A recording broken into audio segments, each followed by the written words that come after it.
दोस्तों राधे राधे, जय श्री कृष्णा। मैं पुष्पा ब्लॉग संगीत आप सभी का अपने यूट्यूब चैनल पर स्वागत करती हूँ। आज मैं आप सब लोगों के लिए बहुत सुंदर प्यारी नाच गीत लेके आई हूँ।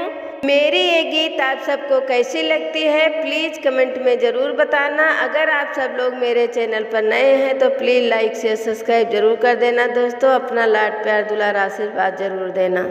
धोखे बजिए में गौना करौले बाई, धोखे बजिए में गौना करौले बाई, धोखे बजिए में गौना करौले बाई।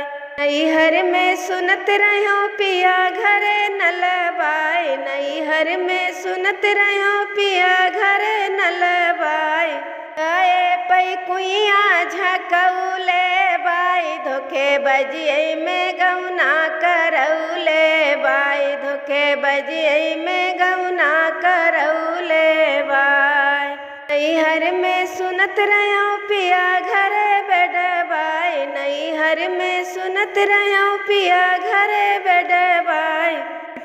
झिनगवा सोवले बाई, धोखे बजिए में गौना करौले बाई।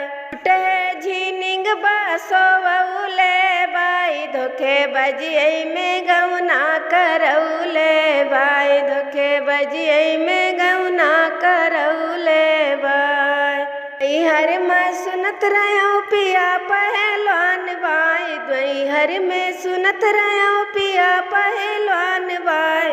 गए पैठठरी देखौले बाई, धोखे बजिए में गौना करौले बाई, धोखे बजिए में गौना करौले बाई।